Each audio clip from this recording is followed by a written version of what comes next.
Bapak Ibu Saudara sekalian, acara akan dimulai di mana Bapak Dr. Suhento Liau selaku Rektor STT Grafe akan memberikan pencerahannya tentang baptisan Roh Kudus. Waktu dan tempat kami persilakan Bapak Dr. Suhento Liau. Silakan.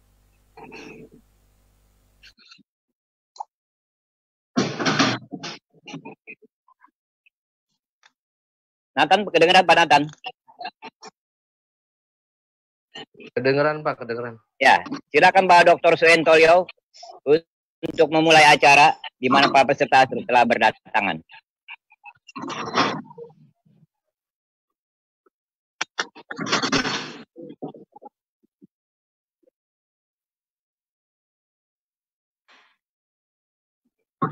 Suaranya nggak kedengaran ya? Suara beliau, Nathan. Oke. Nah, ini apa yang putar itu dong, yang itu. Ya. Oke ya. Jadi silakan menyaksikan dulu ini video klipnya yang 15 menit ya. Yuk. Oke, jadi ya silakan coba ini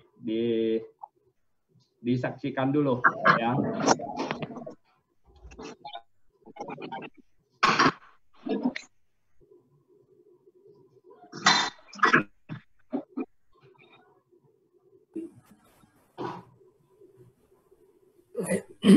Lightingnya terlalu terang, Pak. Oh gitu ya? Oh ya, oke. Oh, saya pikir saya mau baca Alkitab nanti. Oke, nggak apa-apa. Ya oke, bisa kok. Kelihatan. Ya oke. Ya, oke. Silakan ditampilkan. Ya.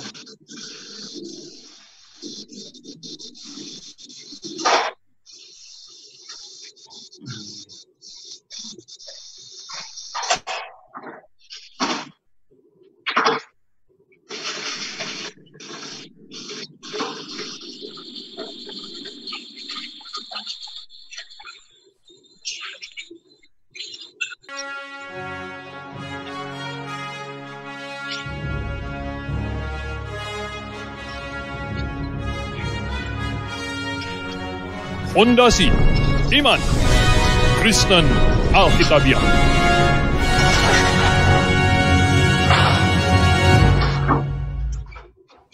Pemirsa yang kami kasihi di dalam Yesus Kristus, kali ini saya ingin mengajak pemirsa sekalian untuk mempelajari sesuatu yang sangat suaranya nggak keluar ya? Iya, nggak keluar, suaranya tidak keluar nih. Suaranya tidak keluar ya? Keluar. Suaranya kurang tidak keluar. Andrelio ke mute.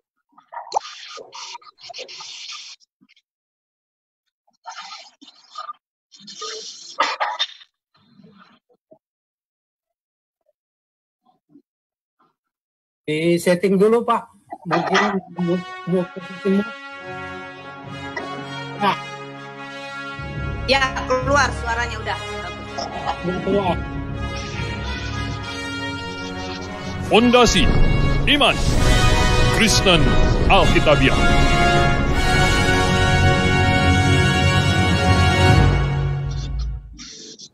Pemirsa yang kami kasihi di dalam Yesus Kristus, kali ini saya ingin mengajak pemirsa sekalian untuk mempelajari sesuatu yang sangat penting, yang seringkali menimbulkan kontroversial di antara orang Kristen. Apa itu? Yaitu tentang baptisan Roh Kudus. Baptisan Roh Kudus. Sesungguhnya, pembaptisan Roh Kudus itu adalah janji Allah kepada orang-orang percaya di perjanjian baru nanti. Itu dituliskan di perjanjian lama. Misalnya yang dituliskan di dalam Yoel pasal 2 dikatakan bahwa kemudian pada hari itu ya, bahwa Allah akan mencurahkan rohnya. Allah akan mencurahkan rohnya ke atas semua manusia. Ke atas semua manusia.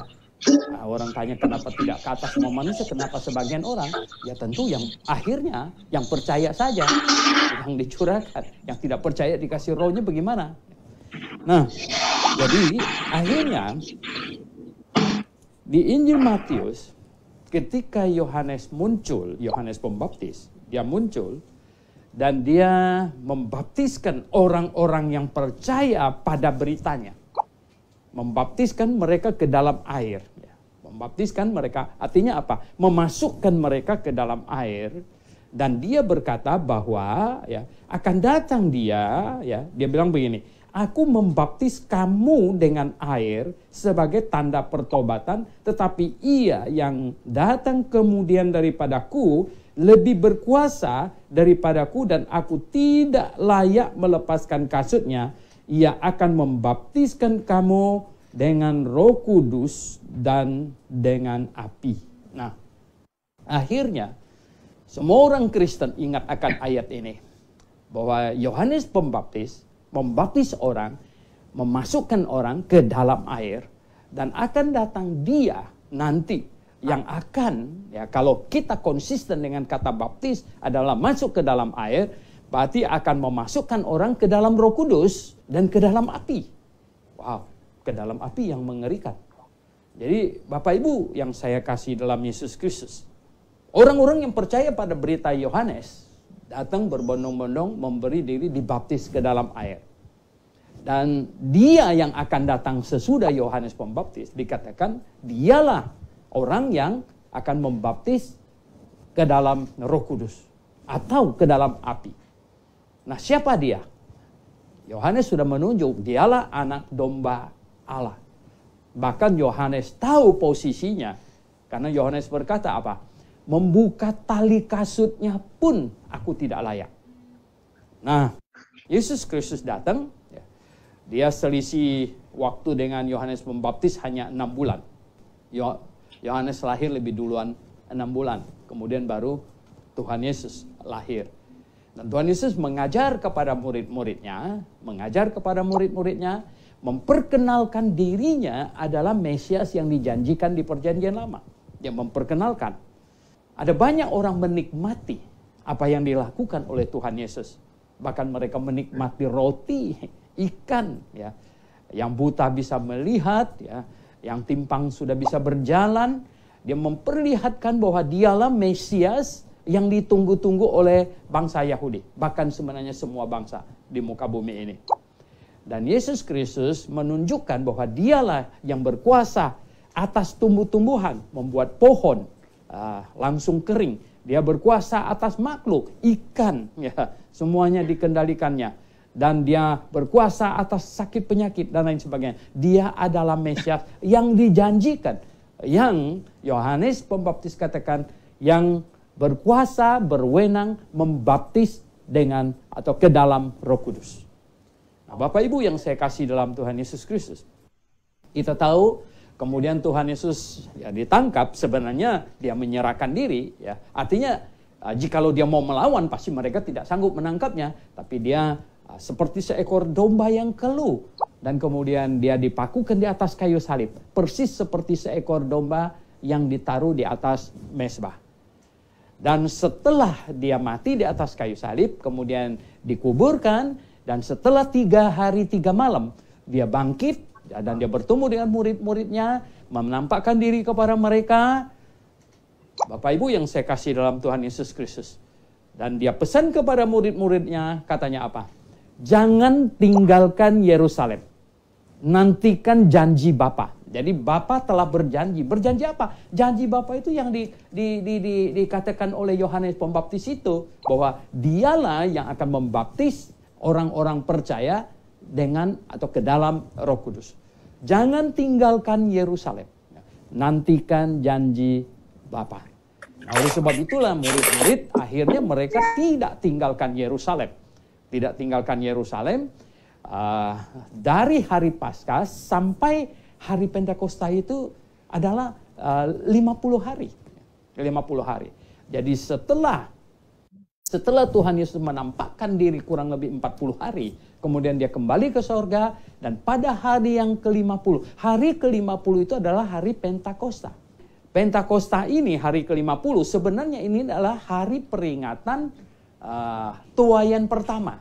hari peringatan tuayan pertama. Jadi Bapak Ibu yang saya kasih dalam Tuhan Yesus, pada hari Pentakosta itu ya murid-murid pada berkumpul, dan kemudian terdengar seperti bunyi gemuruh, dan kemudian di atas kepala mereka semua ada lidah api, dan mereka semua dipenuhi dengan Roh Kudus, dibaptis dengan Roh Kudus. Sebenarnya mereka semua diliputi Roh Kudus. Ini menggenapkan janji Allah di Perjanjian Lama yang berkata bahwa mereka semua akan dipenuhi dengan Roh Kudus. Itu janji yang diucapkan oleh Nabi Yoel. Jadi Bapak Ibu yang saya kasih dalam Yesus Kristus, nah terjadilah pembaptisan Roh Kudus di kota Yerusalem pada hari Pentakosta. Nah itu yang terjadi. Nah mengenai tanda-tandanya sebenarnya adalah apa? Roh Kudus masuk ke dalam hati semua orang yang hadir di situ, sekitar 120-an orang. Dan sebagai tanda akhirnya mereka berbahasa lidah. Berbahasa lidah itu sebuah fenomena yang ajaib, ya loh. Mengapa? Ya karena ya misalnya ya mereka ini orang Yerusalem, ya nelayan lagi, ya loh. Tetapi tiba-tiba mereka bisa berbahasa Parsi. Mereka berbahasa yang lain-lain begitu. Nah, ini akhirnya orang-orang yang pada waktu itu masih banyak orang asing. Maksudnya orang asing ini orang Yahudi yang merantau kemana-mana, yang mereka kembali ke Yerusalem untuk melaksanakan 3 ibadah simbolik perayaan. 3 perayaan yang mereka seringkali harus rayakan sebagai laki-laki di atas umur 12 tahun, yaitu Paskah, Pentakosta, dan Pondok Daun. Jadi masih ada banyak mereka di Yerusalem, dan mereka mendengar orang-orang berbahasa daerah di mana dia tinggal di situ. Nah jadi Bapak Ibu yang saya kasih dalam Tuhan Yesus, perlu diperhatikan bahwa bahasa lidah itu terjadi dan menandakan bahwa mereka dipenuhi atau dibaptis dengan Roh Kudus. Nah Bapak Ibu yang saya kasih dalam Tuhan Yesus, kalau kita amati, kalau kita lihat Alkitab, ya, pembaptisan Roh Kudus ternyata di dalam Alkitab terjadi 4 kali. Ya, tercatat terjadi 4 kali. Nah, kalau kita teliti, kita membandingkan Alkitab, kita dapatkan bahwa pembaptisan Roh Kudus yang Tuhan katakan, ya, itu adalah peristiwa di mana menandakan tahapan pemberitaan Injil. Karena di Kisah Rasul pasal yang pertama, ketika murid-murid bertanya kepada Tuhan Yesus, apakah kata mereka, Tuhan, maukah engkau pada masa ini memulihkan kerajaan bagi Israel? Maksud murid-muridnya, apakah sekarang ini kerajaan Daud ini akan berdiri? Karena mereka lihat dia bangkit dengan kuasa yang begitu besar. Apakah sekarang ini kerajaan Daud akan segera berdiri, gitu, katanya, memulihkan kerajaan bagi Israel, gitu? Jawabnya, engkau tidak perlu mengetahui masa dan waktu yang ditetapkan Bapa sendiri menurut kuasanya. Jadi ditetapkan, tidak dibatalkan, ditetapkan. Ya. Nah, tetapi kamu akan menerima kuasa. Kamu akan menerima kuasa. Kuasa ini bahasa aslinya dunamos. Itu dasar kata dari dinamit gitu ya. Nah, kamu akan menerima dinamit ini yang bisa meledak gitu ya. Kalau Roh Kudus turun ke atas kamu dan kamu akan menjadi saksiku di Yerusalem dan di seluruh Yudea dan Samaria sampai ke ujung bumi. Jadi ada 4 tahap ya. Yerusalem katanya, Yerusalem ya, Yudea, Samaria, ujung bumi. Dan Bapak Ibu Saudara yang saya kasih dalam Tuhan Yesus, akhirnya tercatat di dalam Alkitab, pembaptisan Roh Kudus terjadi di Yerusalem, tercatat di Kisah Rasul pasal 2, dan kemudian tercatat di Samaria di Kisah Rasul pasal 8, di mana sebenarnya tanpa di planning, ya Filipus yang diaken itu memberitakan Injil ke Samaria. Dan ketika dengar kabar bahwa di Samaria sudah banyak orang percaya tetapi belum terjadi pembaptisan Roh Kudus, akhirnya Petrus dan Yohanes diutus pergi ke Samaria dan berdoa, akhirnya di Samaria terjadi pembaptisan Roh Kudus. 2. Kemudian tempat yang ketiga di mana? Yaitu di rumah Kornelius. Sebenarnya itu adalah ibu kota Yudea. Jadi ibu kota Yudea di rumahnya Cornelius di Kaisaria. Nah, kita sudah dengar ceritanya bahwa Cornelius didatangi malaikat dan akhirnya suruh jemput Petrus. Akhirnya Petrus dibawa ke sana. Sambil Petrus cerita tentang Tuhan Yesus, mereka percaya dan terjadi pembaptisan Roh Kudus di rumahnya Cornelius. Dan yang paling terakhir sebenarnya adalah terjadi di kota Efesus. Di kota Efesus itu tercatat di Kisah Rasul pasal 19. Jadi Efesus itulah di luar Yahudi. Sudah luar Yahudi. Jadi gini, Yerusalem sebenarnya masih Yudea, tetapi Samaria dulu kemudian Yudea dan luar Yahudi. Jadi Bapak Ibu yang saya kasih dalam Tuhan Yesus Kristus, setelah 4 kali terjadi peristiwa pembaptisan Roh Kudus yang tercatat di dalam Alkitab, maka tidak ada lagi. Artinya apa? Sudah resmi. Tahapan pemberitaan Injil yang Tuhan katakan, kamu akan menjadi saksiku di Yerusalem, Yudea, Samaria, sampai ke ujung bumi, sudah terlaksana.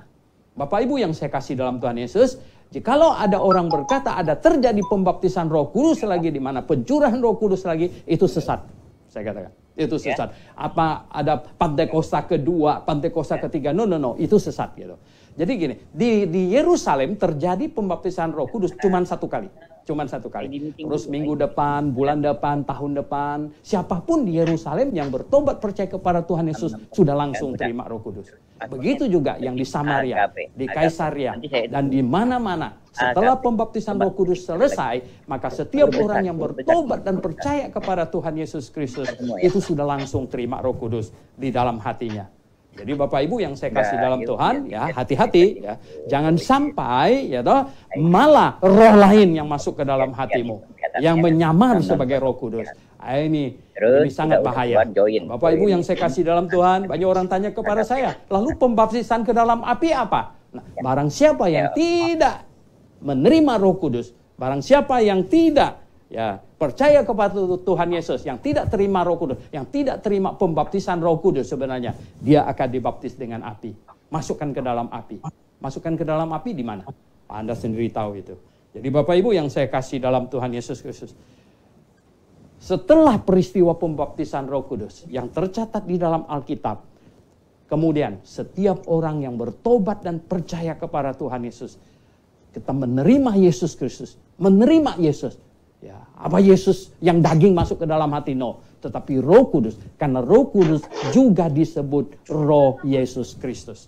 Jadi Roh Kudus sama dengan Roh Yesus Kristus. Jadi ketika seseorang bertobat, menerima Yesus Kristus ke dalam hatinya, Roh Yesus Kristus itulah yang masuk ke dalam hatinya. Itulah pembaptisan Roh Kudus. Lalu apa itu dipenuhi dengan Roh Kudus? Apa sebenarnya dipenuhi dengan Roh?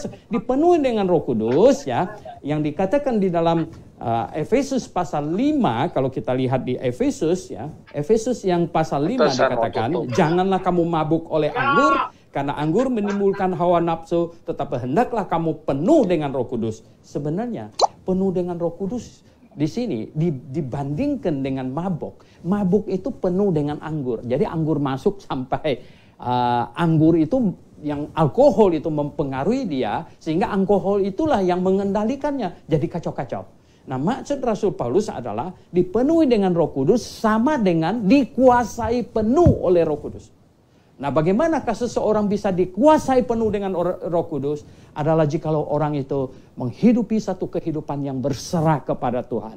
Berserah kepada Tuhan. Ketika kita berserah kepada Tuhan, jadi Roh Kuduslah yang mengendalikan kita. Nah, ini yang namanya dipenuhi dengan Roh Kudus. Dikuasai penuh oleh Roh Kudus.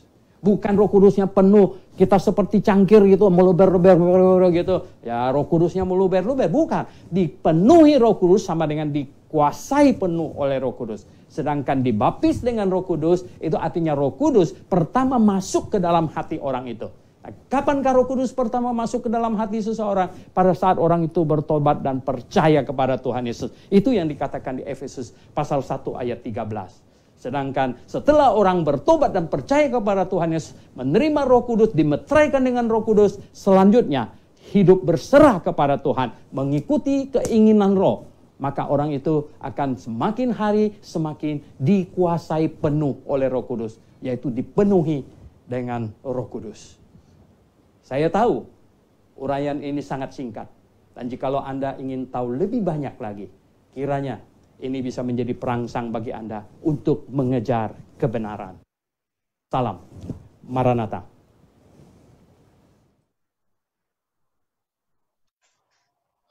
Oke, Bapak Ibu sekalian, ya, silakan kalau ada pertanyaan.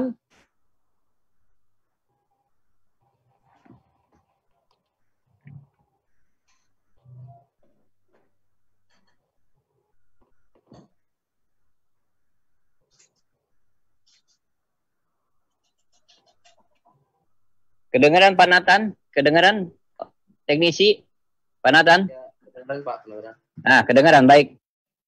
Oke, Suaranya kedengeran ya. selamat sore Pak Gembala. Boleh Pak Pastor Peter?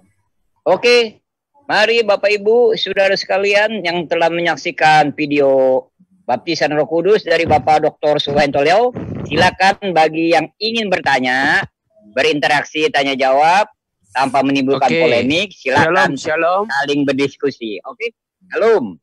Ya Pak, Shalom. silakan Pak. Shalom. Terima Shalom, kasih. silakan. Pak Yuk, Suhento pada- atas firman-Nya. Saya ingin tanya, apa indikator orang dibaptis oleh Roh Kudus? Makasih. Ya.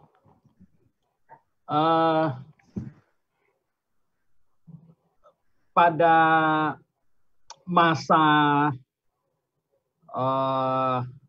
di mana pertama kali di satu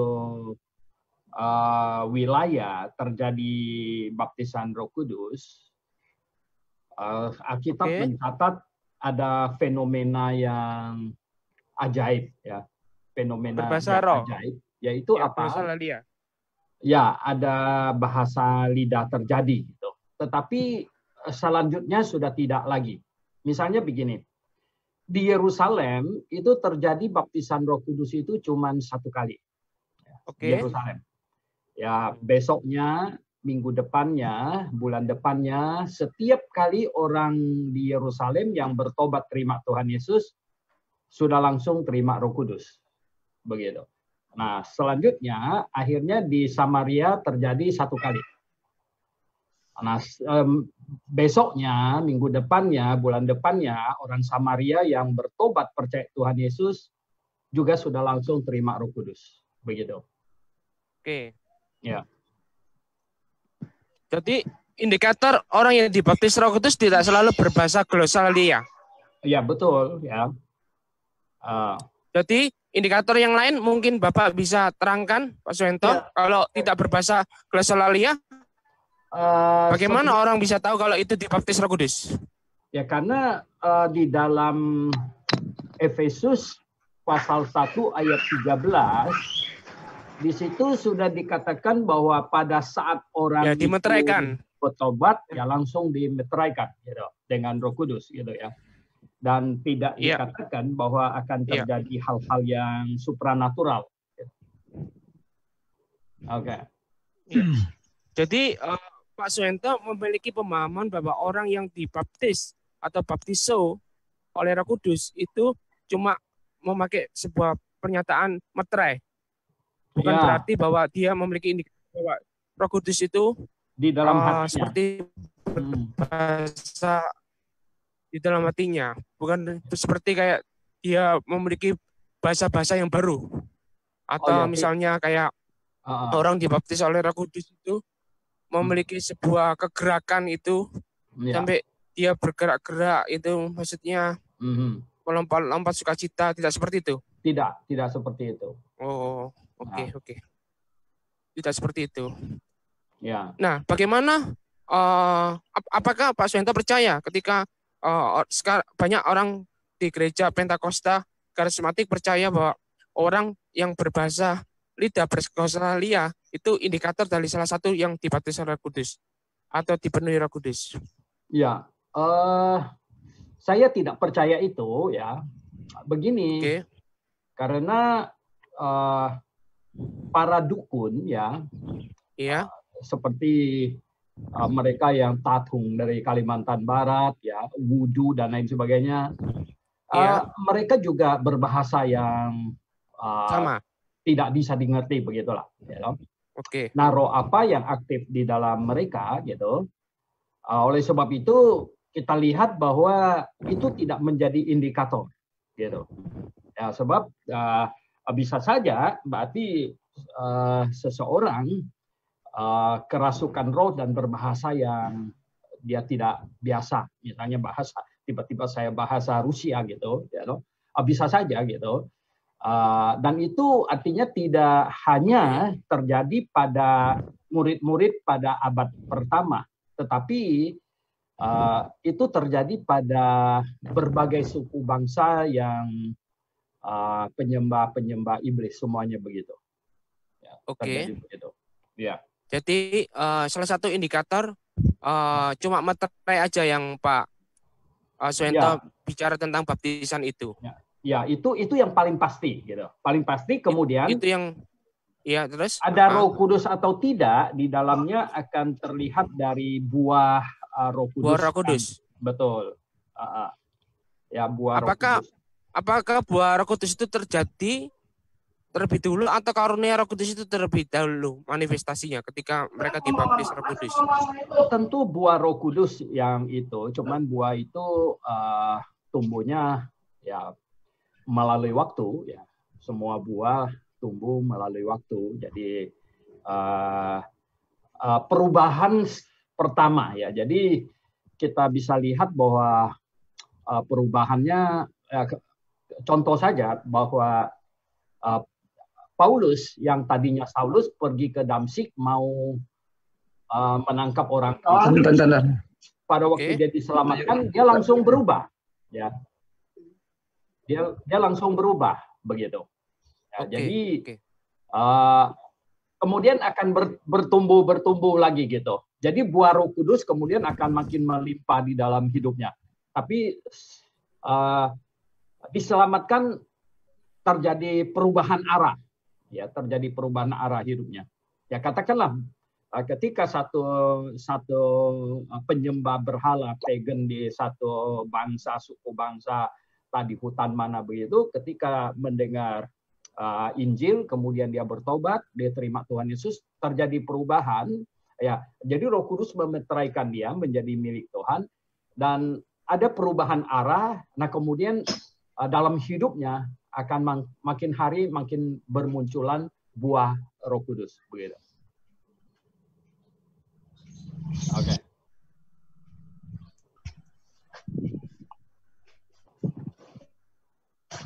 Selamat sore Pak Suhento Liau dengan Alek Wijaya, mau tanya Pak. Alek, ya. Silakan. Pak Suhento, mau tanya Pak, kalau untuk saat ini menurut Pak Suhento, Roh Kudus sudah terjadi, akses Alkitab sudah terjadi 4 kali itu. Nah, setelah itu gimana Pak? Apakah sekarang ini tidak terjadi lagi? Karena masih ada gereja, masih ada doa 10 hari Pak setelah Yesus naik ke surga. Iya. Begini, Roh Kudus sudah membaptis orang Yerusalem dan cuma terjadi 1 kali.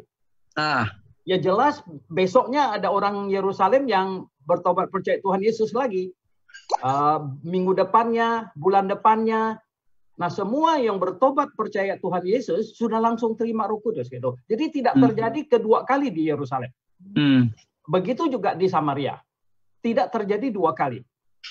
Ya, nah artinya begini, sebenarnya pembaptisan Roh Kudus yang terjadi di Yerusalem itu adalah sebuah fenomena yang dari Tuhan mau kasih tahu bahwa ini sekarang resmi pemberitaan Injil, Roh Kudus bekerja.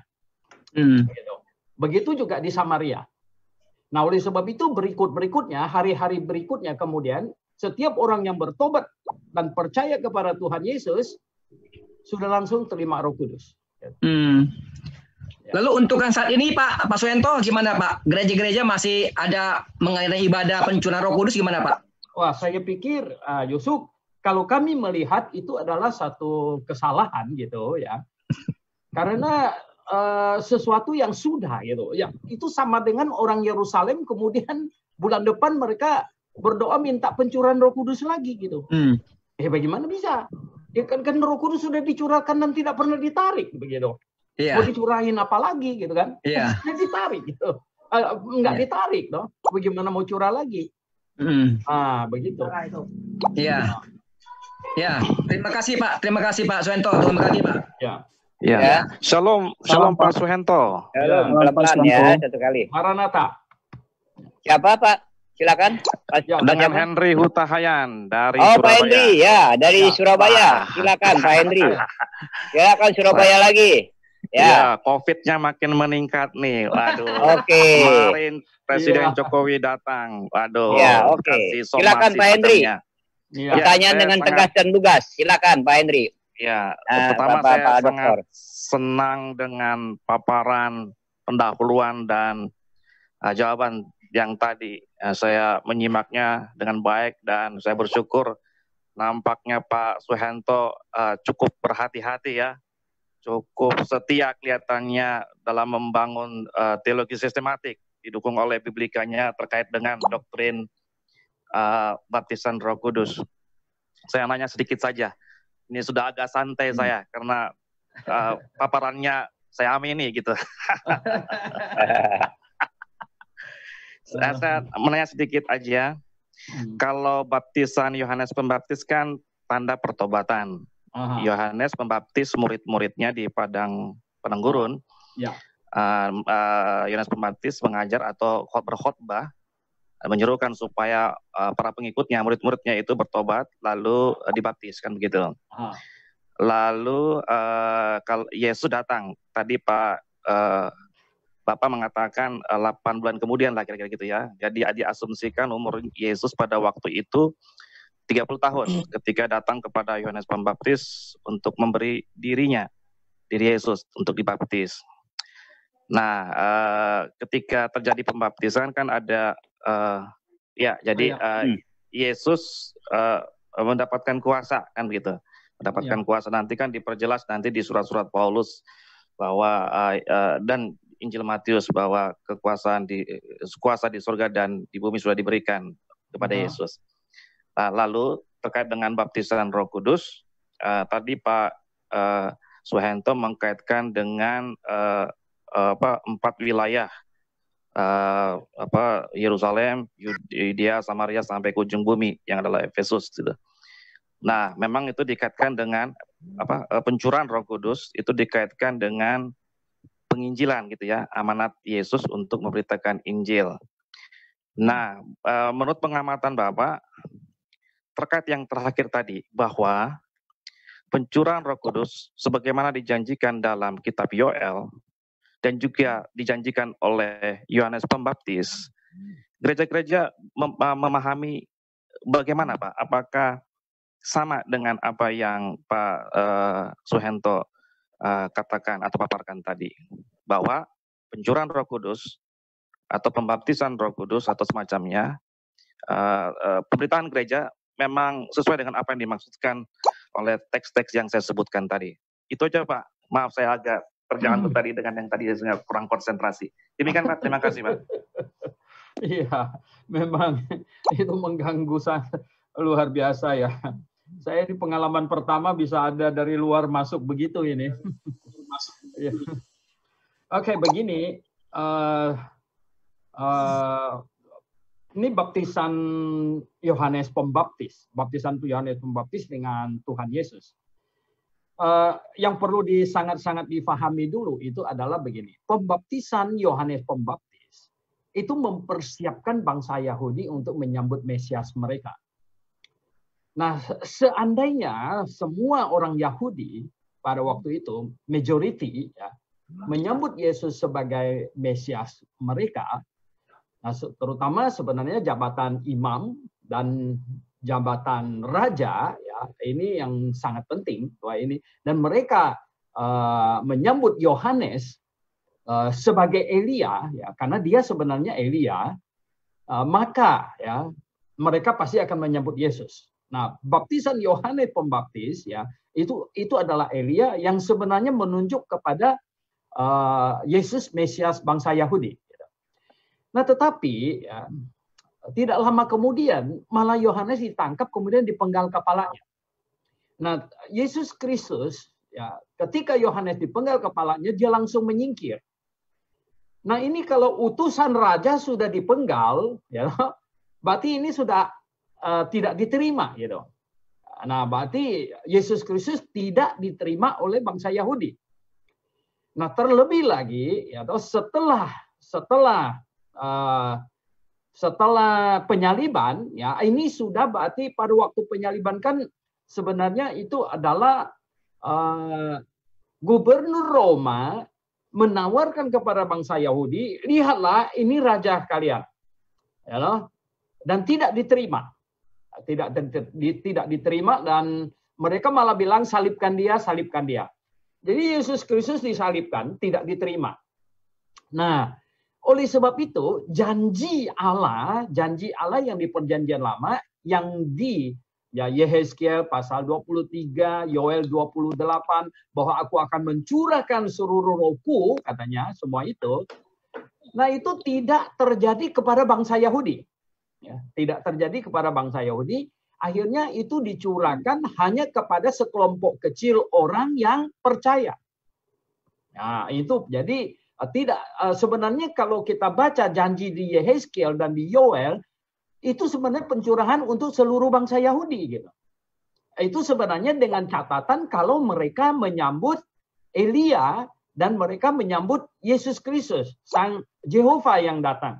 Tetapi karena mereka menolak, maka sekarang pencurahan roh Allah yang dicurahkan, yang tadinya rencana mau memenuhi seluruh orang Yahudi, sekarang hanya dicurahkan kepada sebagian kecil orang yang terima. Yang tidak terima ya jelas tidak dapat itu.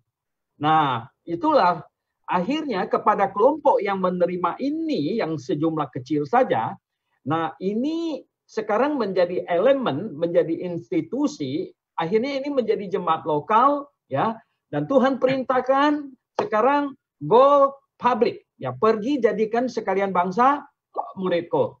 Nah, itu yang sebenarnya diucapkan sesudah kebangkitan punya, itu yang adalah Kisah Rasul pasal 1 itu, yang ketika murid-muridnya bertanya begini, katanya, Guru, apakah sekarang ini mau memulihkan kerajaan Israel gitu? Mereka pikir kerajaan Daud akan dipulihkan saat itu gitu. Tapi Tuhan bilang, kamu tidak perlu tahu waktu dan yang sudah ditetapkan oleh Bapa. Tetapi sekarang kamu akan menerima kuasa. Dan kamu akan menjadi saksiku di Yerusalem, Yudea, Samaria, sampai ke ujung bumi. Nah, berarti sekarang ini settingannya ketika Tuhan Yesus ditolak oleh bangsa Yahudi, sekarang Tuhan memakai sekelompok kecil orang yang percaya kepadanya, yang menerimanya, dipenuhi Roh Kudus, dibaptis Roh Kudus mereka, dan disuruh pergi ke seluruh muka bumi untuk menjadi saksi, untuk memenangkan sebanyak mungkin orang, dan membangun jemaat lokal di mana-mana untuk penuhi dunia ini. Sampai jumlah yang masuk penuh dalam Roma pasal 11 ayat 25, sampai jumlah yang masuk penuh, baru akan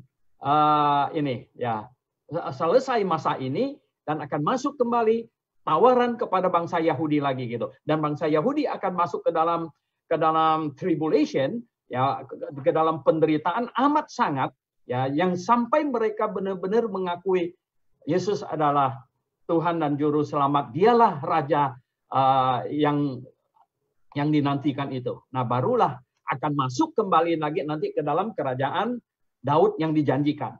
Ya, kira-kira timeline-nya itu akan begitu. Oke.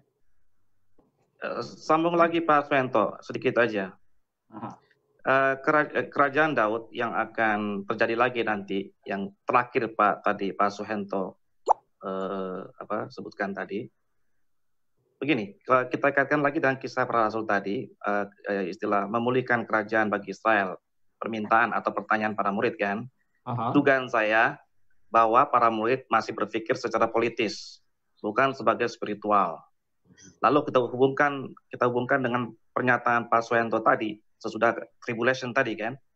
Nah, apakah kerajaan setelah tribulation lebih berdimensi politik sesuai dengan harapan para murid di Kisah Para Rasul atau bagaimana? Demikian, terima kasih pertanyaan saya terakhir, Pak. Oke, begini, memang para rasul pada saat itu mereka dimensi pemikirannya itu kan politik. Dari sejak awal mereka menjadi murid Yesus Kristus itu begitu. Maka itu ada peristiwa di mana Yakobus dan Yohanes datang bawa mamanya supaya ya dikasih posisi, satu mungkin menteri luar negeri, satu menteri pertahanan begitu. Itu memang dimensi waktu itu pemikirannya demikian gitu ya. Nah, tetapi akhirnya yang mereka setelah Tuhan Yesus bangkit ya, begini, sebenarnya jenjang murid-murid ikut Tuhan Yesus itu iman mereka itu bertumbuh.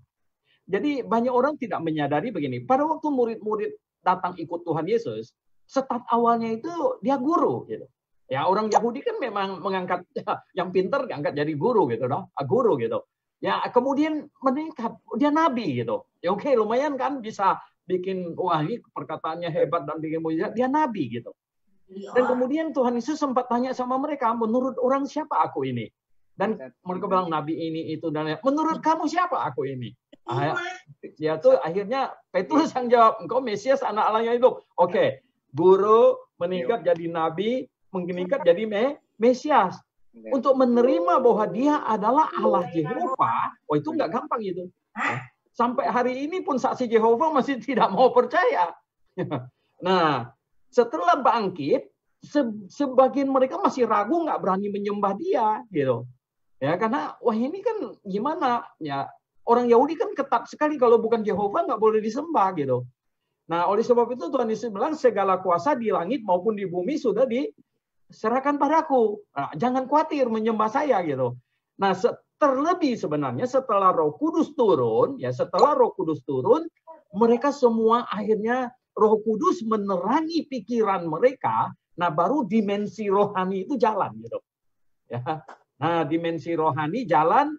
Akhirnya Petrus tahu, mungkin malu sekali dia sempat cabut pedang mau potong leher orang dan lain sebagainya, gitu. Nah, akhirnya mereka berubah total seluruhnya. Ya, akhirnya mereka jadi memahami bahwa wah kita dulu itu malu gitu ya.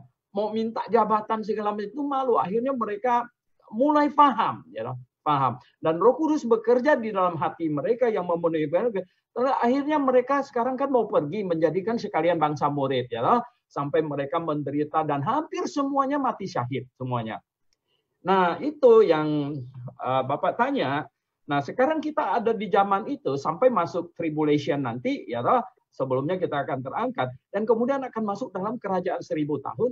Nah, ini adalah apa? Nah, kerajaan 1000 tahun ya kembali sebenarnya itu adalah kerajaan teokrasi. Karena yang menjadi raja itu adalah Tuhan Yesus langsung begitu. Jadi disitulah penggabungan politik dan rohani gitu. Ya.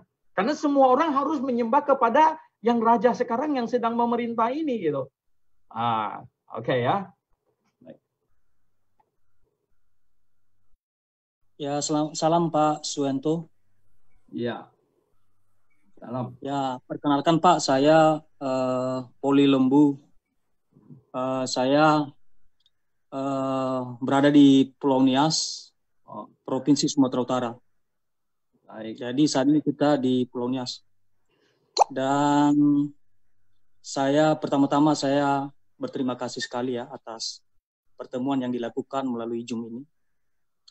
Dan dibarengi dengan penjelasan-penjelasan yang disampaikan oleh Bapak juga. Dan itu sangat baik sekali. Dan ditambahkan oleh beberapa orang penanya. Dan sehingga itu sangat baik sekali, baik juga penjelasan maupun juga pertanyaan yang disampaikan. Dan semua orang juga tahu dan mengerti. Namun, sesuai yang tema yang disampaikan oleh Bapak tadi, bahwa baptisan Roh Kudus.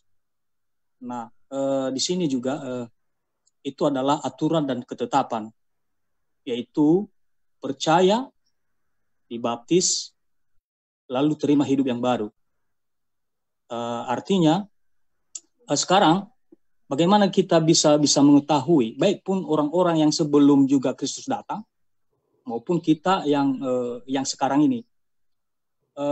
Artinya bagaimana kita bisa mengetahui itu?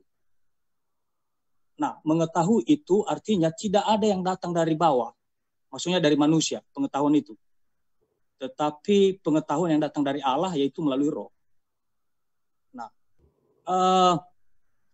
satu hal yang perlu ini supaya ini jelas, bahwa percaya itu kan tidak sesuai dengan di Matius pasal 7 ayat 21, 22, 23. Saya coba buka Pak ya. Matius pasal 7 ayat 21 sampai 23, dia berkata di sini, bukan setiap orang yang berseru kepadaku, Tuhan, Tuhan akan masuk ke dalam kerajaan surga, melainkan dia yang melakukan kehendak Bapakku yang di surga. Pada hari terakhir banyak orang akan berseru kepadaku, Tuhan, Tuhan, bukankah kami telah bernubuat demi namamu, dan mengusir setan demi namamu, dan mengadakan banyak mujizat demi namamu juga. Pada waktu itulah aku akan berterus terang kepada mereka dan berkata, aku tidak pernah mengenal kamu, enyalah daripadaku kamu sekalian pembuat kejahatan. Nah, dari ayat ini saja pun, artinya kan orang-orang yang berseru ini kan orang-orang yang sudah percaya. Itu menurut mereka pada saat itu. Namun dia marah. Tapi dia marah di sini. Artinya tidak sesuai dengan kehendak Bapakku. Walaupun Anda melakukan berseru, berdoa, bahkan membuat mujizat, mendadakan segala sesuatu, mengusir setan demi namanya, tapi dia marah karena itu tidak sesuai dengan kehendak.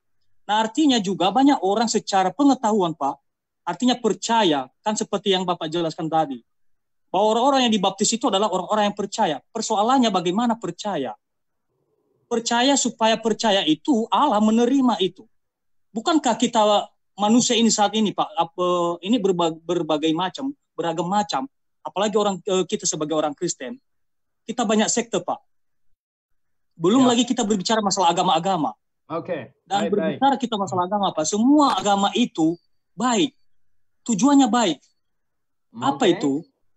Ya, mereka melakukan ibadah itu tujuannya supaya ibadah mereka itu Allah menerimanya. Karena jika mereka pertanyaannya Pak supaya pertanyaannya ini supaya proses ini percaya kan sesuai dengan di Matius tadi, Pak, pasal 7. Percaya seperti apa sesuai kehendak. Jangan-jangan kan banyak orang yang sekarang ini kan, Pak, dia terjebak karena aturan yang berada, karena pengetahuan yang berada dari bawah. Itu kira-kira, Pak.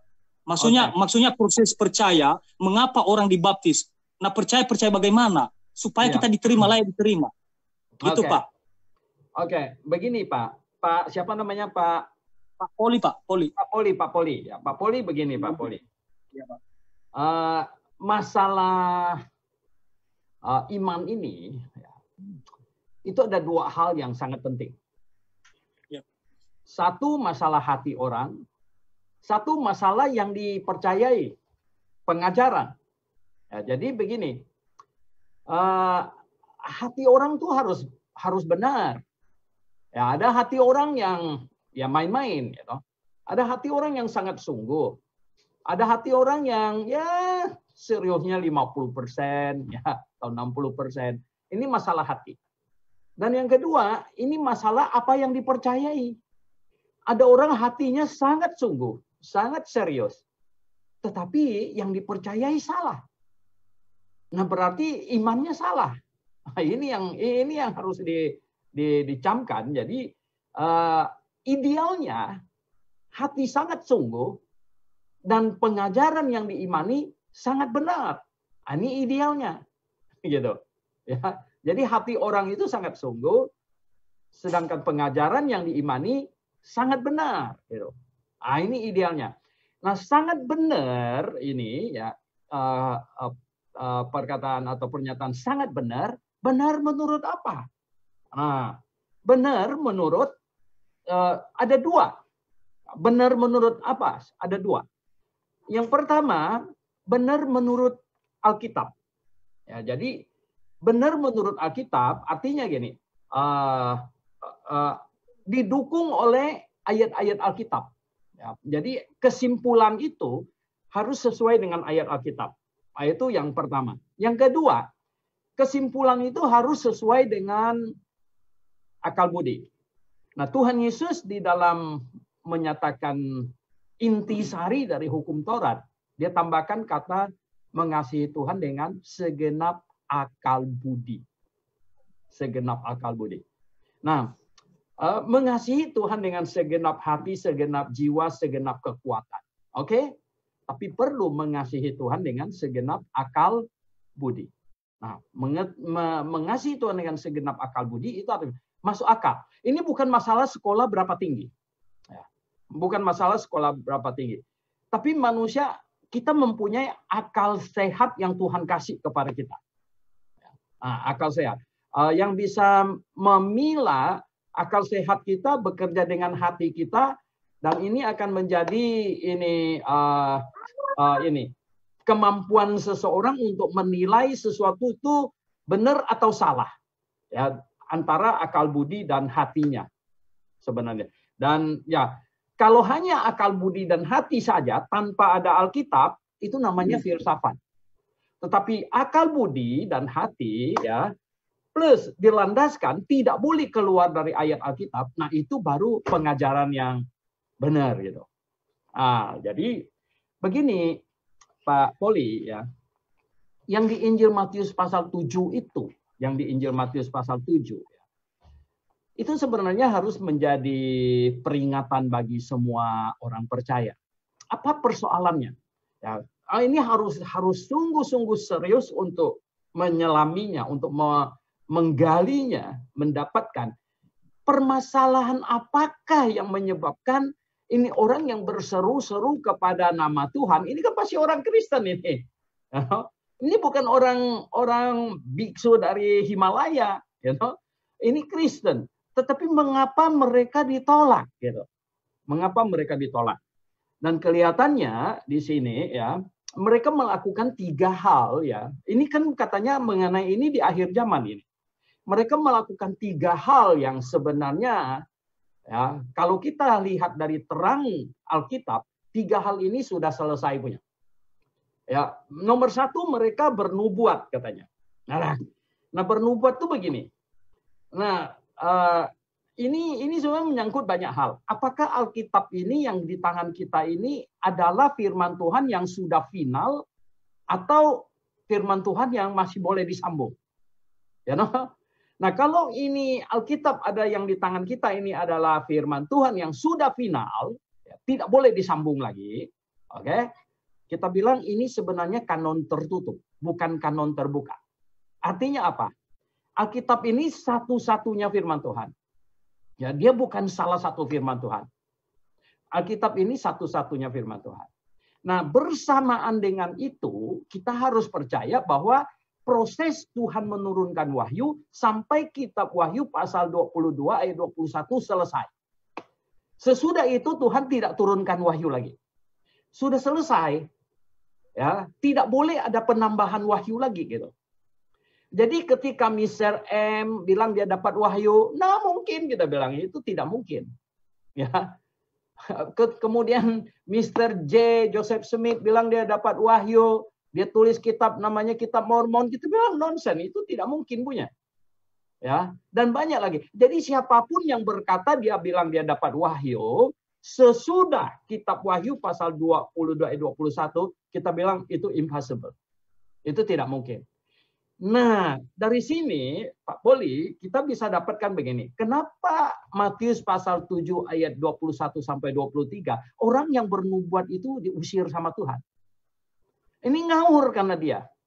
Nah, kalau dia bernubuat dia dapat dari mana gitu? Isi nubuatannya dia dapat dari mana? Kalau Tuhan tidak turunkan wahyu lagi. Ini orang ngawur. Gitu ya. Ini pasti ada ini yang kayak tadi itu, yang dari luar masuk gitu. Yang bikin kacau kita itu. Itu begitu, ya, kan nggak bisa. Nah, jadi gini, ini orang bikin kesalahan ada tiga yang pertama katanya bernubuat demi namamu, dan yang kedua kami melakukan mujizat demi namamu katanya. Lah, melakukan mujizat demi nama. Nah sekarang begini, orang tanya sama saya, Pak Suhento, Tuhan masih melakukan mujizat nggak? Saya bilang Tuhan Yesus tidak pernah berubah dari dulu sampai sekarang dan selama-lamanya. Kita tahu ayatnya. Tuhan tidak pernah berubah. Tetapi begini, Tuhan ya memberikan karunia melakukan mujizat dulu kepada rasul. Ya, kepada rasul. Mengapa Tuhan memberikan karunia melakukan mujizat kepada rasul? Karena gini, rasul-rasul itu ditetapkan oleh Tuhan untuk menuliskan firman-Nya. Nah, hari ini kenapa kita percaya tulisan Paulus itu firman Tuhan? Nah, kenapa tulisannya si Tony bukan firman Tuhan gitu? Karena Paulus rasul. Nah, kenapa kita percaya dia rasul kok istimewa? Apa menandakan dia rasul? Karena Tuhan memberikan dia karunia melakukan mujizat. Tuhan tidak berikan karunia melakukan mujizat kepada Suhento. Begitu. Karena kalau Tuhan berikan karunia melakukan mujizat kepada Suhento jadi rasul, nanti semua tulisan saya jadi firman Tuhan gitu. Ini ngawur nanti. Ini akan mengacaukan konsep. Nah, tetapi kok Tuhan hilang kuasa untuk melakukan mujizat? Oh, enggak. Kalau saya sakit, saya berdoa. Jemaat saya sakit, saya doakan. Artinya gini, Tuhan akan menyembuhkan. Tetapi tidak perlu ada fenomena, ada seseorang yang perlu dikultuskan, ditinggikan gitu. Tidak perlu. Nah, pada waktu zaman Rasul, memang sengaja Rasul itu ditinggikan. Ya, sengaja. Atau mengapa sengaja itu? Karena Tuhan sedang mau mengkultuskan mereka, Tuhan sedang mau membuat mereka itu ditakutin, dihormatin. Kenapa? Karena pada waktu itu, kalau orang tidak hormat kepada Rasul, takut pada Rasul, hari ini tidak ada kekristenan.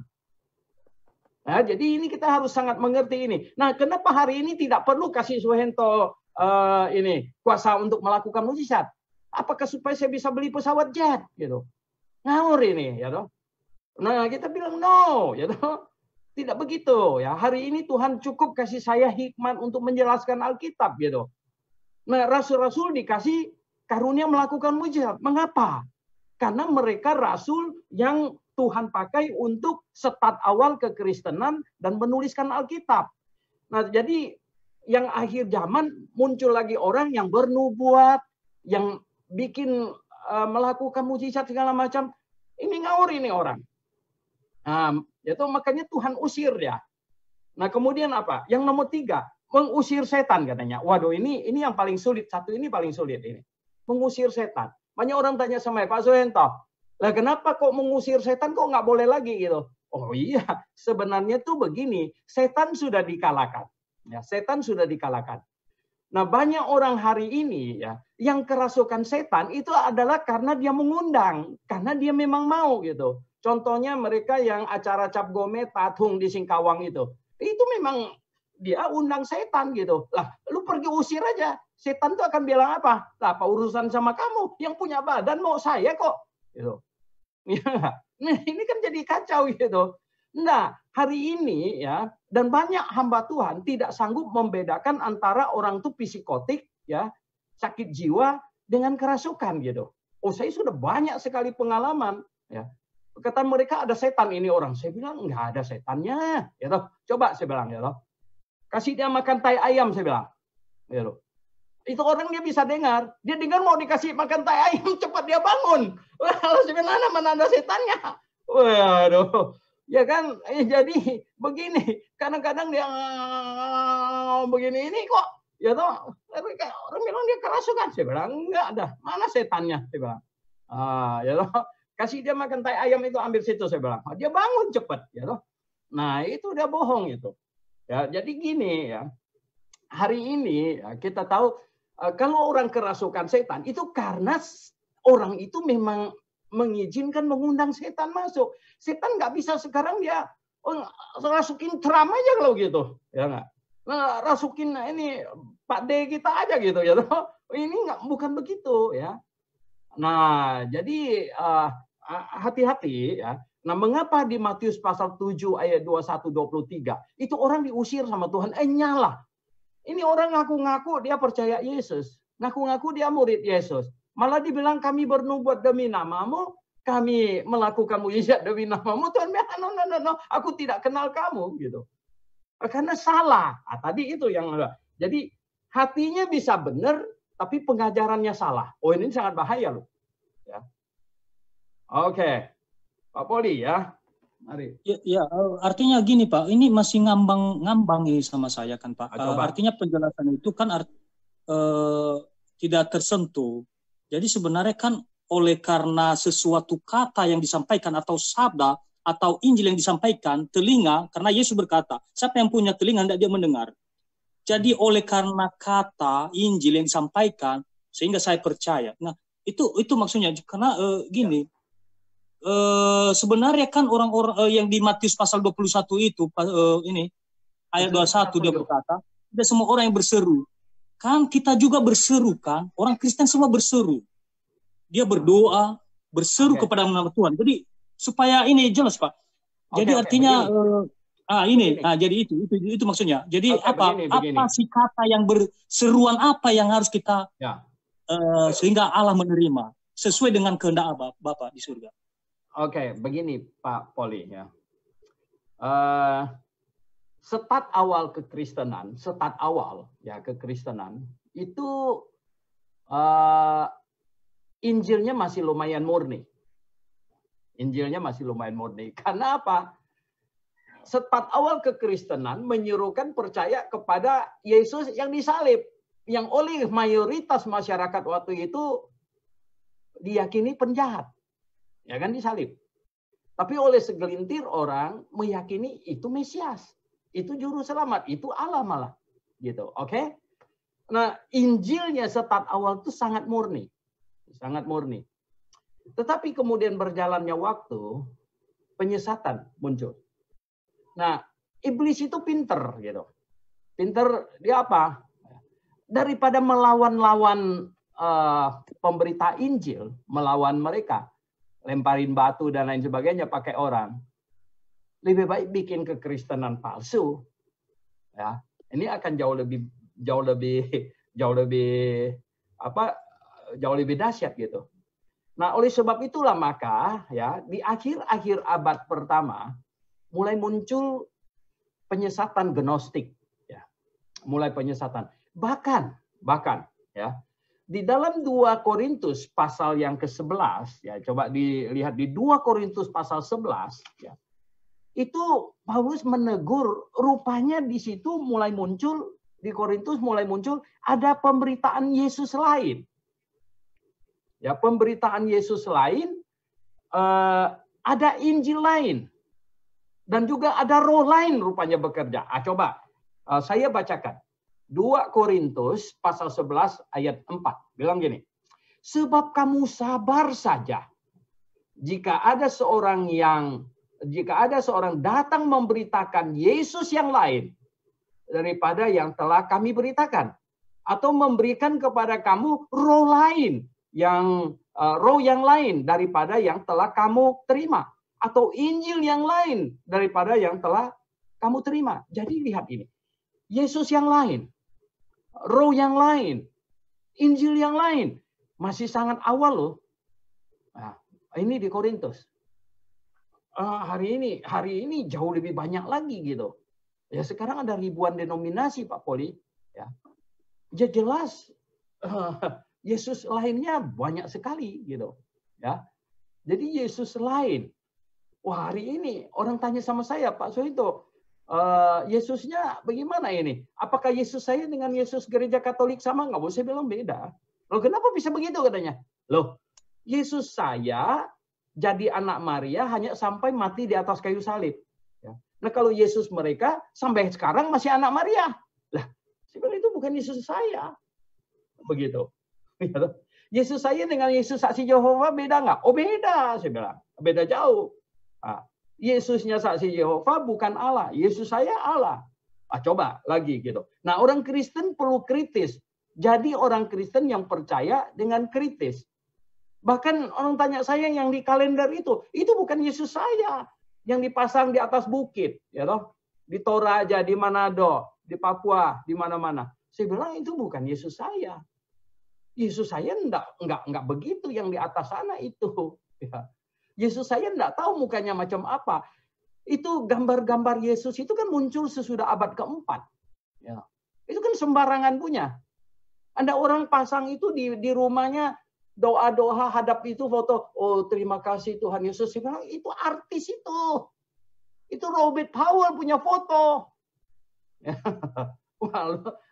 You kacau kalau berdoa kepada ini bintang film itu.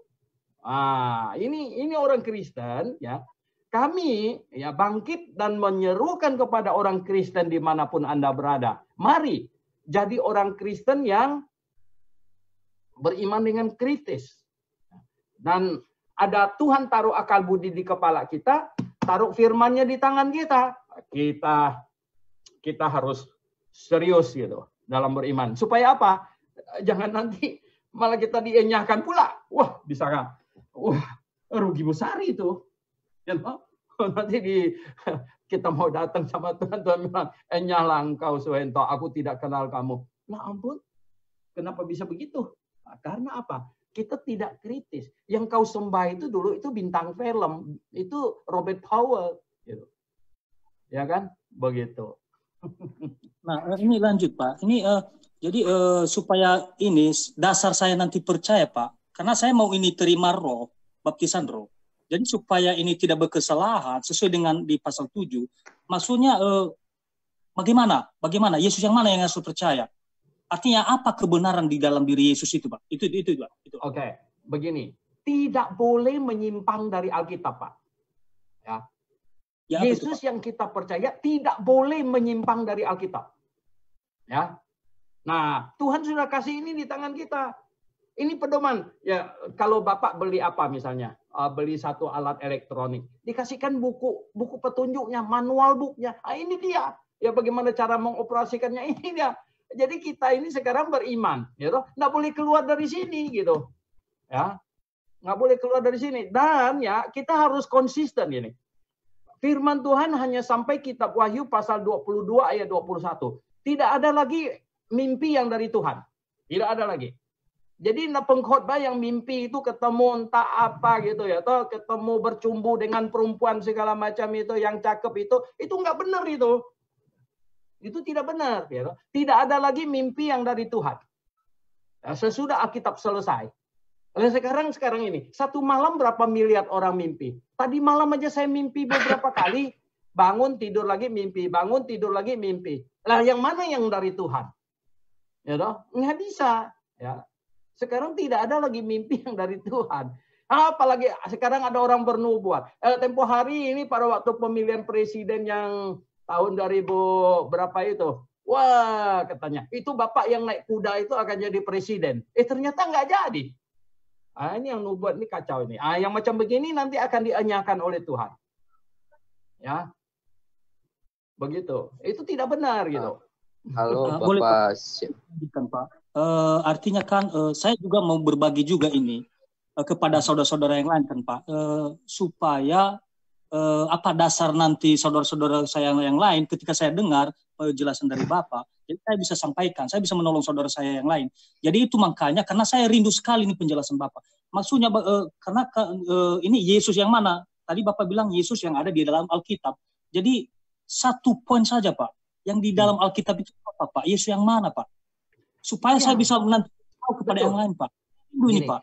Oke, Yesus yang di dalam Alkitab, Yesus yang dilahirkan. Yesus yang di dalam Alkitab tidak ada fotonya, tidak ada gambarnya. Pada zaman itu belum ada orang foto dan tidak ada zaman itu orang melukis seorang penjahat yang disalibkan, tidak ada. Jadi Yesus yang dalam Alkitab itu tidak ada fotonya. Orang bilang sama saya, Pak Suhento, yang kalau di kalender itu bukan foto Tuhan Yesus, kasih lihat fotonya yang mana. Saya bilang nggak ada. Yesus yang Alkitab tuh nggak ada fotonya. Yesus yang di Alkitab itu, Rasul Paulus bilang, bukankah Yesus Kristus sudah kami gambarkan kepadamu sedemikian jelas? Maksudnya digambarkan dengan kata-kata. Itulah yang di dalam Alkitab itu. Dia ya seluruh kitab Perjanjian Lama bernubuat tentang dia. Ini kita bisa membaca. Maksudnya gini, Perjanjian Lama itu adalah tentang pralahirnya Yesus. Kemudian Perjanjian Baru memberitahukan kita Yesus yang lahir. Dan jangan Yesus tidak ada patungnya gitu. Yesus tidak ada gambarnya, ada fotonya. Nah ini yang paling simpel dulu gitu. Nah kemudian banyak hal-hal yang lain lagi yang kita harus pahami. Jadi gini, yang paling aman, yang bisa aman adalah apa? Jangan keluar dari Alkitab. Ya. Jangan keluar dari Alkitab. Nah, kalau keluar dari Alkitab, oh itu bahaya. Ya, iblis menunggu di luar sana gitu. Maaf Bapak Suhento, Bapak. Maaf. Bapak Suhento, saya hostnya. Ini ada pertanyaan dari salah satu silakan. Partisipan ya. Dari Bapak siapa nih, Pak Pelni apa Pak Elni. Jadi isinya adalah, maaf Pak, boleh tanya penafsiran dari ayat-ayat berikut ini. 1. Markus 16 ayat 17 sampai 18. Ya, itu isinya adalah tanda-tanda ini akan menyertai orang-orang yang percaya. Mereka akan mengusir-ngusir setan demi namaku. Mereka akan berbicara dalam bahasa-bahasa yang baru lagi bagi mereka. Ayat yang ke-18, mereka akan memegang ular dan sekalipun mereka minum racun maut, mereka tidak akan mendapat celaka. Mereka akan meletakkan tangannya atas orang sakit dan orang itu akan sembuh. Yang kedua, Pak, ayat 1 Tesalonika 5, 19 sampai 21. Janganlah padamkan roh dan janganlah anggap rendah nubuat-nubuat. Ujilah segala sesuatu dan peganglah yang baik. Ya, itu pertanyaannya, Pak. Oke, baik. Selamat sore. Pak, siapa yang tanya? Pak Elni atau Pak Pelni apa Elni? Pak Elni. Oke, Pak Elni. Begini, saya sudah jawab ini ratusan kali, Pak. Nah, Bapak perhatikan di dalam Markus pasal yang ke-16 itu, ya. Di ayat yang ke-14, di situ katanya, akhirnya ia menampakkan diri kepada ke-11 orang itu ketika mereka sedang makan. Jadi Tuhan Yesus menampakkan diri kepada siapa? 11 orang. Rasul semua. Nggak ada orang lain. Dan ia mencela ketidakpercayaan dan kedegilan hati mereka. Ini rasul yang tidak percaya karena degil hati mereka. Ya, tadi yang saya jawab Bapak yang pertama itu bahwa rasul-rasul sesudah kebangkitan pun mereka belum percaya bahwa dia itu adalah Allah Yehova. Degil hati mereka. Nah, ya. Dia mencela ketidakpercayaan mereka, kemudian dia perintahkan kepada mereka ya untuk pergi keluar memberitakan Injil. Orang-orang yang menerima pemberitaan Injil, yang percaya dibaptis akan selamat. Ini yang menerima pemberitaan Injil. Sedangkan dia bilang tanda ini akan menyertai orang percaya. Ini adalah yang dia suruh pergi. Menyertai, kata menyertai ini padadannya dengan yang disuruh. Ya, kalau kamu pergi, ini menyertai kamu. Jadi menyertai, tanda-tanda ini akan menyertai ini kepada yang disuruh. Sedangkan yang menerima berita itu akan selamat. Nah, jadi sebenarnya tanda-tanda ini tanda kerasulan. Nah, coba kita lihat di 2 Korintus. Coba baca di 2 Korintus. Ya. Pak siapa Eri? 2 Korintus pasal 12. 2 Korintus pasal 12 ayat 12. 2 Korintus pasal 12 ayat 12. Segala sesuatu yang membuktikan bahwa aku adalah seorang rasul telah dilakukan di tengah-tengah kamu dengan segala kesabaran oleh tanda-tanda, mujizat-mujizat, dan kuasa-kuasa. Begini, ternyata Rasul Paulus mendengar di Korintus ada yang ya kelihatannya kurang begitu mantap dengan kerasulannya. Karena dia kan nggak sama rombongan yang rasul-rasul yang lain. Jadi mereka mungkin berpikir, ini Paulus ini rasul apa bukan gitu. Nah, akhirnya dia menulis ini, dia berkata, segala sesuatu yang membuktikan bahwa aku adalah seorang rasul. Jadi, yang membuktikan seseorang itu rasul, ya, itu telah dilakukan di tengah-tengah kamu. Apa itu? Segala mujizat, tanda-tanda, dan kuasa-kuasa. Nah, oleh sebab itulah, yang hanya rasul-rasul yang melakukan mujizat, coba, di Kisah Rasul pasal 2, ayat 43. Kisah Rasul pasal 2 ayat 43 bunyi begini. Maka ketakutanlah mereka semua sedang rasul-rasul itu mengadakan banyak mujizat dan tanda. Jadi yang bikin mujizat siapa? Rasul rasul. Gitu. Nah, pasal 5, Kisah Rasul pasal 5 ayat 12. Ngomong apa? Dan oleh rasul-rasul diadakan banyak tanda dan mujizat di antara orang banyak. Jadi, ini semua ayat ini harus dipadukan. Ya, baru bisa tarik sebuah kesimpulan yang benar. Ayat ini dipadukan. Dipadukan apa? Berarti yang diperintahkan untuk pergi memberitakan Injil, para rasul itu akan disertai dengan tanda yang disebutkan itu. Dipatuk ular, tidak akan mati. Ya, siapa? Paulus. Ya, minum racun, kita nggak tahu rasul yang mana. Tidak apa. Nah, sekarang begini. Ada orang tanya bilang, Pak Suhento, apa sekarang Tuhan tidak berkuasa lagi sehingga Suhento dipatuk ular tidak akan mati? Enggak, saya bilang bukan begitu. Tuhan tidak ada kepentingan Suhento diangkat tinggi untuk dikultuskan. Tidak ada kepentingan. Tuhan yang sanggup membuat orang yang kepatuk ular berbisa tidak mati, dia jauh lebih sanggup menghindarkan orang itu dari dipatuk. Ya, nah, saya pernah dihindarkan. Saya pergi ke satu pulau di daerah Sangir sana. Saya adakan seminar. Waktu pulang malam jam 9 lewat. Saya jalan sama kepala desa, kami paling di depan. Semua rombongan ada di belakang. Dan kepala desa itu yang pegang senternya begitu jalan. Saya di sampingnya. Tiba-tiba ya, saya didorong ke belakang, saya hampir terjungkal gitu. Saya kaget sekali ya. Mengapa? Karena saya pikir, wah ini kepala desa ini kok marah sama saya. Tapi dia pegang senter sambil gemetar tangannya. Dia senter itu ular. Dia bilang, Pak Suhento, kalau sampai tergigit ini bahaya sekali. Ini 2 jam mati katanya. Dari sini ke puskesmas 4 jam katanya. Wow. Tuhan sudah menghindarkan saya dari digigit ular itu. Tidak ada kepentingan bahwa Tuhan membiarkan saya dipatuk oleh ular itu. Kemudian saya pegang kepalanya, hancurin dia. Nakal sekali kamu ular ini. Dan kemudian saya baik-baik saja tidak mati. Dan di pulau itu orang pikir ini dewa dari Jakarta datang gitu. Tidak ada kepentingan untuk itu. Itu hanya bisa untuk penyesatan. Ya, jadi Tuhan yang sanggup membuat saya digigit ular tidak mati, ular berbisa, dia jauh lebih sanggup lagi untuk menghindarkan saya dari tergigit ular. Kalau itu memang kehendaknya. Begitu. Ya, jadi begini. Yang ditulis di dalam Markus pasal 16 itu sesungguhnya adalah apa? Itu adalah tanda yang akan menyertai para rasul untuk pergi memberitakan Injil. Lah, kenapa rasul disertai itu? Kenapa saya tidak? Tidak ada kepentingan untuk sertai Suhento digigit ular tidak mati, orang diletakkan tangannya langsung sembuh gitu. Ini kan ada belakangan ini ada yang mau hardik corona dari kantornya. Saya bilang kalau bisa hardik virus corona jangan dari kantor gitu. Di Wisma Atlet saja hardiknya gitu. Enggak.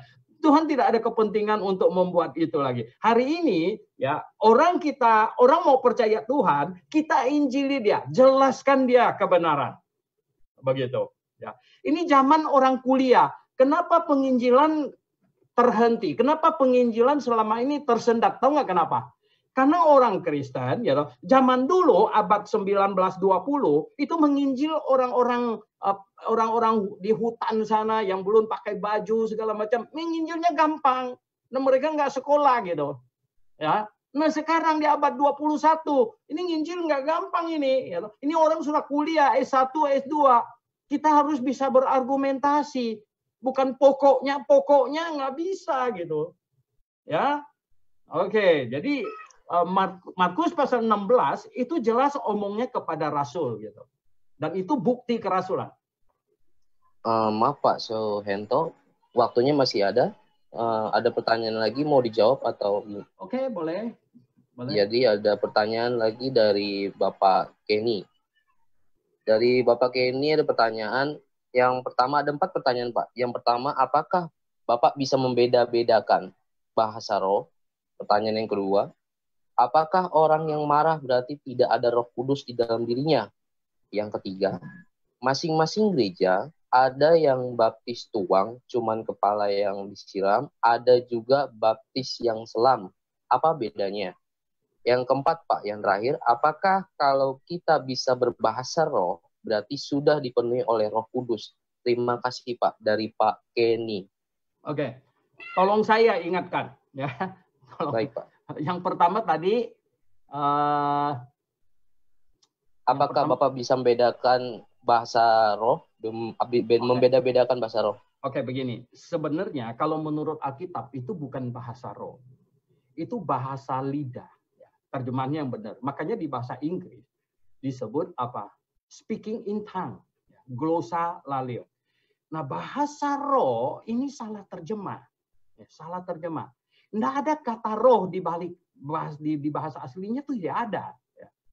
Tidak ada. Roh itu bahasa Yunaninya pneuma, nggak ada. Ya. Nah, makanya saya bilang, ya orang punya bahasa roh itu roh apa? Bahasa roh itu yang tatung itu, yang wudu itu bahasa roh, gitu. Jadi yang di dalam Alkitab itu sebenarnya bahasa lidah namanya. Ya, jadi ini dulu yang harus beres itu. Nah, kemudian ya begini. Makanya hari ini, mengapa waktu itu Tuhan memberikan mereka bahasa seperti pada hari Pentakosta? Terjadi bahasa orang-orang Mesopotamia mendengar Rasul ngomong bahasa Mesopotamia. Orang-orang Parsia mendengar Rasul ngomong bahasa Parsia. Begitu. Ya toh? Dan semua bahasa lidah pada waktu itu, saya nggak mau nyebut bahasa roh gitu. Takut nanti kecampur sama yang wudu, sama yang tatung, yang di Kalimantan itu gitu ya. Ini kalau bahasa lidah ya, yang Tuhan berikan pada waktu itu hanyalah untuk supaya menandakan orang itu, wah ini sebuah fenomena yang supranatural terjadi dalam diri orang itu ya. Nah, oke, ya toh, ini terjadi di masa sebenarnya proses pewahyuan masih belum ditutup ya. Artinya begini, orang Alkitab belum selesai. Karena bahasa lidah itu sebenarnya salah satu alat pewahyuan. Kalau ada yang menerjemahkan maka itu firman Tuhan sebenarnya. Ya, kalau ada yang menerjemahkan itu firman Tuhan. Sama derajatnya dengan Alkitab gitu. Nah, oleh sebab itu ya setelah Alkitab selesai ya nggak perlu lagi dong. Sebab nanti kan akan jadi kacau. Alkitab firman Tuhan, terus yang itu firman Tuhan juga. Ini kan jadi kacau-kacau kalau sudah begitu. Nah, makanya bahasa lidah berhenti bersamaan dengan selesainya Alkitab gitu. Ya. Karena nggak mungkin itu ada firman Tuhan, sini ada firman Tuhan. Nggak bisa begitu. Firman Tuhan hanya satu saja, Alkitab gitu. Ya. Nah, itu pertama. Oke. Yang kedua tadi apa katanya? Yang kedua, sebentar Pak, saya cek. Yang kedua, apakah orang yang marah berarti tidak ada Roh Kudus di dalam dirinya? Ya, begini, sebenarnya marah itu sendiri bukan dosa. Tuhan Yesus banyak kali marah. Nah, marahnya itu gini ya, marah pada urusan yang benar. Artinya marahnya itu bukan lampiasan emosi ya. Marahnya itu benar. Memang banyak hal perlu dimarahin gitu. Gitu. Memang karena marah sendiri tidak salah gitu. Dendam yang tidak boleh kata Alkitab. Ya toh? Ya Pak. Kenapa? Dendam itu berkepanjangan gitu. Ini marahnya sampai besok masih marah, ya lusa seminggu lagi masih marah, itu nggak boleh gitu. Itu dendam gitu. Jadi marahnya seketika itu tidak salah, ya terlebih marahnya tepat gitu. Terkendali, ya proporsional dan tepat, itu marah nggak jadi masalah gitu. Begitu. Oke. Pertanyaan yang ketiga, Pak? Ya. Pertanyaan yang ketiga adalah, masing-masing gereja ada yang baptis tuang atau cuman kepala, ya, dan ada juga baptis selam. Apa bedanya? Ya, sebenarnya begini ya. Baptis yang benar yang sesuai dengan Alkitab itu jelas harus masuk ke dalam air. Kan katanya baptizo itu artinya masuk ke dalam air. Kalau nggak mau percaya, kamu pergi ke kedutaan Yunani ini. Ada di dalam ini Wahid Hashim di sana kalau nggak salah, kedutaan Yunani. Tanya sama mereka, Pak, ini kalau pen ini saya mau masukkan ke dalam ini penggaris ini saya masukkan ke dalam air, apa omong, bahasa kalian itu apa omong? Ini namanya dibaptis. Ini penggaris ini dibaptis. Jadi ya kalau ditetesin air, dituangin air, itu bahasa Yunaninya itu dirantis gitu. Jadi bukan baptis, dirantis. Jadi kalau orang belum dimasukkan ke dalam air, cuma dikasih air di kepalanya dikit begitu, ini orang belum dibaptis sebenarnya. Dia dirantis, dia bukan dibaptis gitu. Nah, jadi begini ya. Datangnya dari mana itu yang baptis itu? Sebenarnya kalau kita telusuri sejarah balik ya, itu pada mulai abad ketiga keempat itu terjadi kekacauan konsep tentang baptisan ini. Konsepnya terganggu dulu, ya. Konsepnya misalnya baptisan supaya tidak diganggu iblis. Jadi semacam dipasangin ini perisai gitu. Itu salah gitu, ya. Kemudian baptisan supaya kalau dia mati pasti masuk surga. Ini salah gitu, ya. Kemudian baptisan supaya nggak sakit-sakitan gitu. Ini salah, mestinya imunisasi gitu.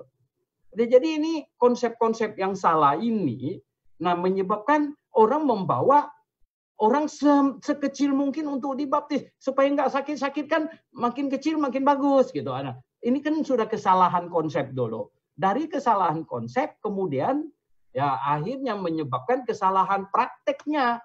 Jadi karena bayi kecil-kecil mau dimasukin dalam air kan nanti dia bagaimana? Terlebih lagi mereka membaptis orang yang sedang sakit keras gitu. Kalau diselamin nanti mati langsung. Ini kan salah. Padahal orang yang sedang sakit keras tidak perlu dibaptis. Jadi konsep baptisan salah menyebabkan prakteknya jadi ikut salah begitu. Terlebih pada abad keempat ketika Konstantin menggabungkan gereja dengan negara. Nah, ketika gereja dengan negara digabung jadi satu, maka warga negara sama dengan ini anggota jemaat. Jadi karena bergabung jadi satu. Kapan orang jadi warga negara? Ya pada waktu dia lahir. Otomatis harus dibaptis karena dia sudah warga negara. Dia harus anggota jemaat begitu. Jadi ya inilah akhirnya kan terjadi pembaptisan yang katanya baptis tapi sebenarnya rantis begitu kan, cuma ditaruh air aja sedikit di kepalanya gitu. Oke. Ya. Mau dilanjut Pak pertanyaan yang keempat? Oke, boleh. Ya, pertanyaan yang keempat. Apakah kalau kita bisa berbahasa roh, berarti sudah dipenuhi Roh Kudus? Itu pertanyaan yang terakhir, Pak. Dari Bapak. Ya, sebenarnya kalau bahasa roh yang pokoknya bahasa yang tidak bisa dimengerti, jadi kembali bertanya lagi, apakah para wudu itu, dukun tatung dan banyak itu dukun itu yang berbahasa yang itu, apakah mereka dipenuhi Roh Kudus? Apa roh apa? Roh iblis. Sebenarnya yang penuhi mereka. Yang menurut Alkitab, orang yang dipenuhi dengan Roh Kudus itu akan menghasilkan hidup yang menyerupai Kristus. Karena apa? Roh yang kudus di dalam hatinya. Ya. Roh yang kudus di dalam hatinya. Bayangkan roh yang kudus di dalam hatinya, roh ini mendorong dia mengejar hal-hal yang kudus gitu loh.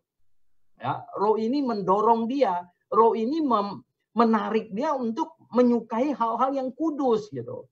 Ini tandanya ada roh yang kudus di dalam hati orang ini gitu. Nah, kalau pikirannya ngawur terus gitu, kacau, ini bukan, walaupun dia mau berbahasa apa gitu ya, nanti kacau nanti gitu.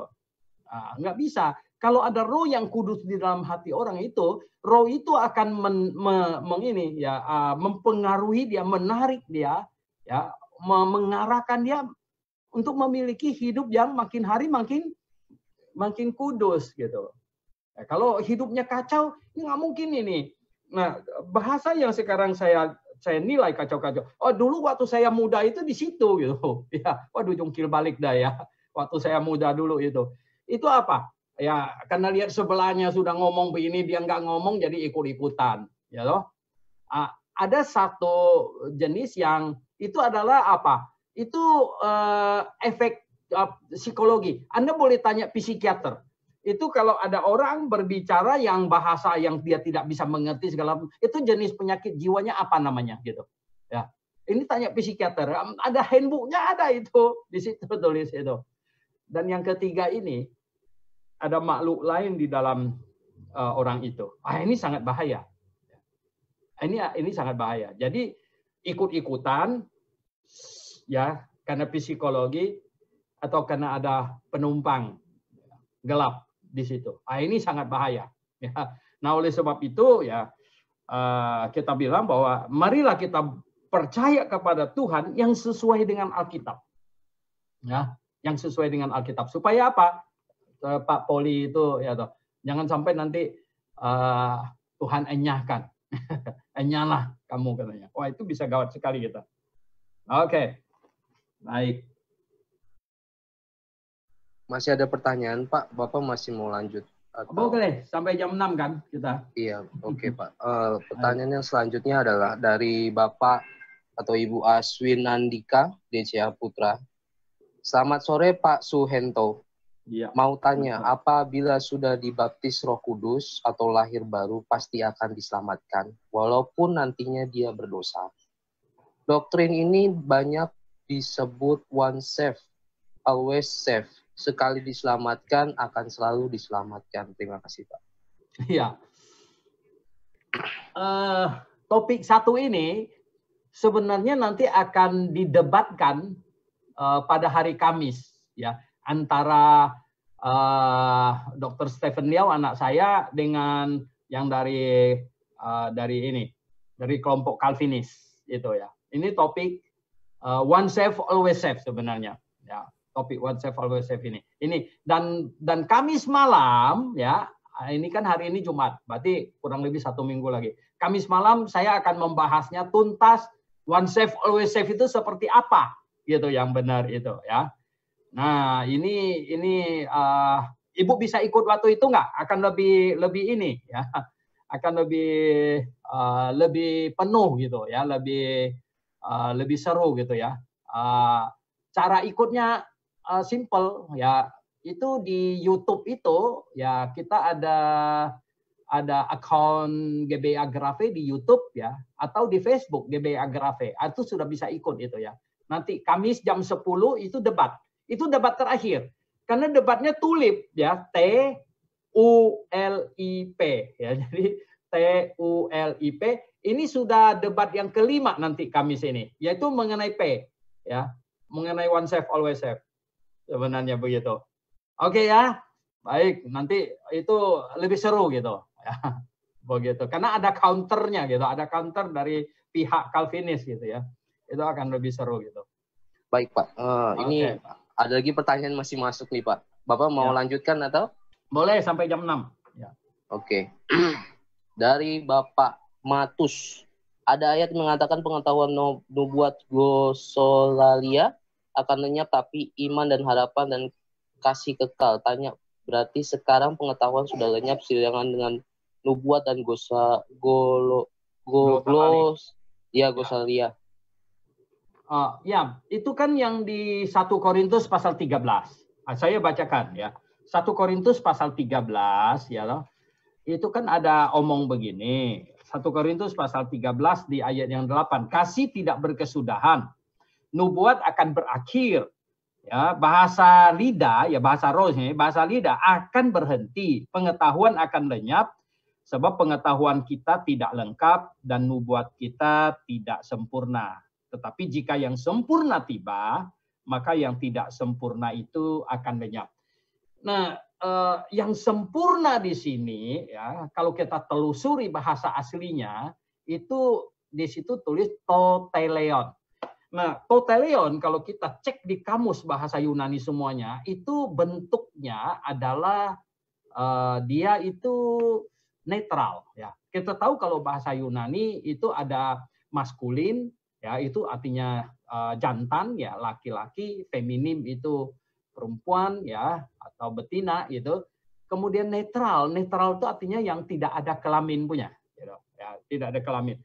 Nah, yang sempurna di sini ya, kita bilang ini tidak mungkin merujuk kepada Tuhan Yesus. Mengapa? Lah Tuhan Yesus kan laki gitu. Ya, jadi ini nggak bisa ke situ. Dan juga bukan perempuan. Barang apa? Nah, apa barang yang kalau dia ada, dia datang, sudah tidak perlu nubuatan lagi? Ya, apa? Kita bilang nggak ada lain yang lebih tepat untuk ditafsirkan bahwa yang sempurna di sini yang dimaksudkan adalah Alkitab. Biblos, itu netral. Ya. Jadi Alkitab. Maksud penulis ini, jadi Rasul Paulus mau berkata, ya nubuatan akan berakhir, bahasa lidah akan berhenti. Karunia pengetahuan, zaman itu kan jadi diberi pengetahuan. Karunia pengetahuan antara lain apa? Begini, Matius diberi karunia pengetahuan. Sehingga dia bisa menulis apa? Pencobaan Tuhan Yesus. Nah sekarang kalau Kalau bukan dikasih tahu, dari mana Matius bisa tahu Tuhan Yesus pergi ke padang gurun? Ya. Dari mana Matius tahu Tuhan Yesus dibawa naik ke bumbung bait Allah? Emangnya dia ikut? Ya, enggak. Jadi diberi karunia pengetahuan. Nah, jadi tetapi semua itu akan lenyap ketika Alkitab selesai. Jadi firman yang bersifat tertulis, written revelation selesai, maka karunia pengetahuan sudah tidak lagi, ya. Dan bahasa lidah juga tidak lagi, dan karunia bernubuat tidak lagi, dan yang akhirnya katanya akhirnya tinggal apa? Iman, pengharapan, dan kasih. Nah, sekarang inilah sebenarnya tinggal apa? Iman, pengharapan, dan kasih. Akhirnya tinggal 3 ini, iman, pengharapan, dan kasih. Nah, artinya apa? Kita belum masuk surga. Kalau masuk surga masih perlu pengharapan nggak? Nggak perlu lagi. Kalau masuk surga masih perlu iman nggak? Nggak perlu lagi. Kalau ketemu Tuhan Yesus perlu iman lagi nggak? Nggak usah lagi. Maka itulah yang sempurna itu bukan Tuhan Yesus. Lah kenapa? Karena yang sempurna 3 masih ada iman dan pengharapan. Nah, kalau ketemu Tuhan Yesus kan udah nggak usah iman pengharapan lagi. Makanya yang tinggal 3 ini, ketika yang sempurna tiba, bahasa lidah sudah tidak ada, nubuatan sudah tidak ada, ya karunia pengetahuan sudah tidak ada, tinggal ini iman, pengharapan, dan kasih. Dan yang paling besar dari semuanya, the last, dan yang terakhir sebenarnya ada apa? Kasih. Sampai di surga selama-lamanya kasih tidak pernah selesai. Itu maksudnya. Oke. Baik Pak, ada waktu lagi masih mau ditanya. Bapak Ibu sekalian, kalau tidak ada acara lagi, masih ada waktu 5 menit? Barangkali Pak Dr. Gunadi, Pak Rep Dr. Gunadi ingin memberikan sepatah 2 kata. Silakan Pak Gunadi, Pak Dr. Gunadi. Mic-nya di open Pak. Mic-nya. Ya, Pak Dr. Suhento. Kedengaran suaranya ya? Ya, kedengaran. Ya, itu tanda-tanda orang yang dipenuhi Roh Kudus. Dan ada 3. Yang pertama dimeteraikan, ya. Yang kedua adalah perubahan status menjadi anak Allah. Ya.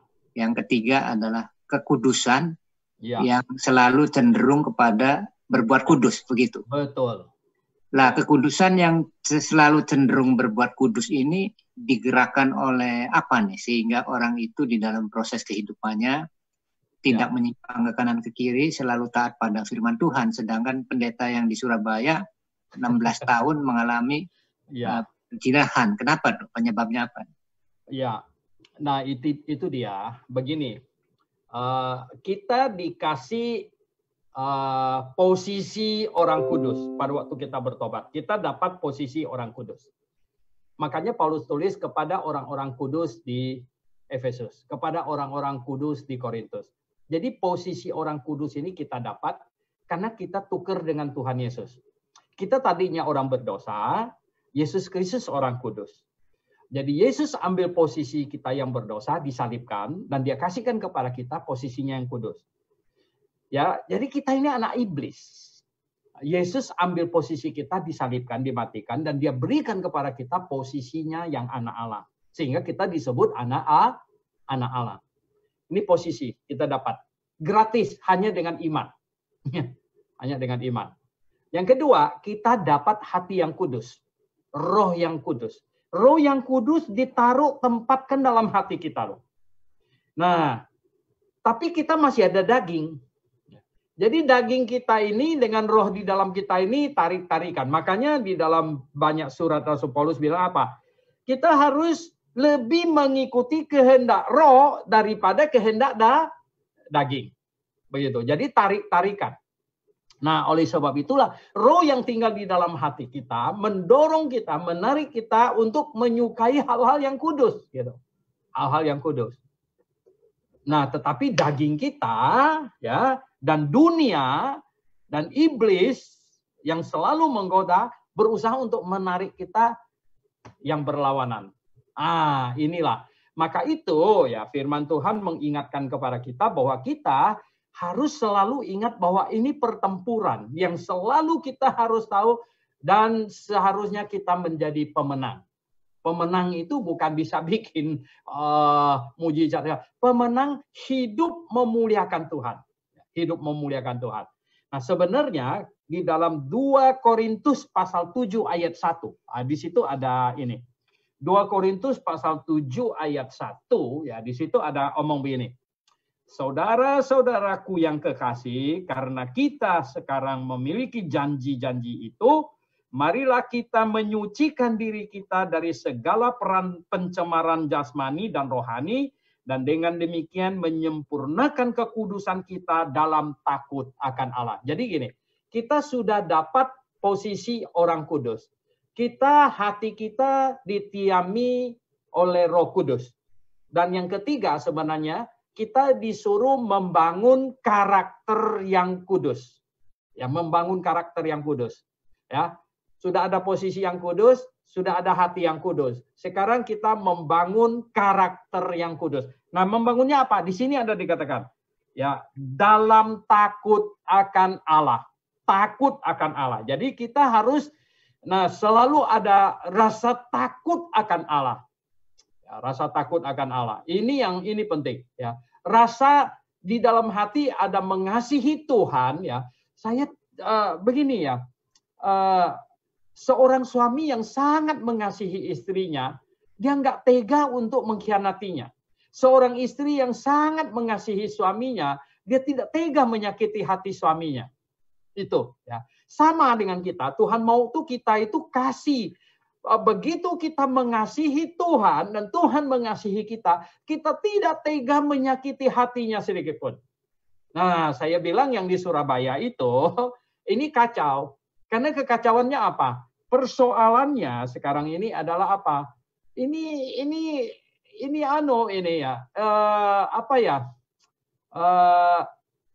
terutama ini pada kelompok yang menyerukan untuk jadi Kristen demi sesuatu yang bersifat jasmani, materi, duniawi.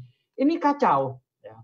Nah, di akhir dari tadi yang video klip yang tadi diputarkan, kami menjunjung logo kami itu ada 3 hal. Purest motivation, ya, highest morality, dan biblical doctrine. Jadi 3 ini.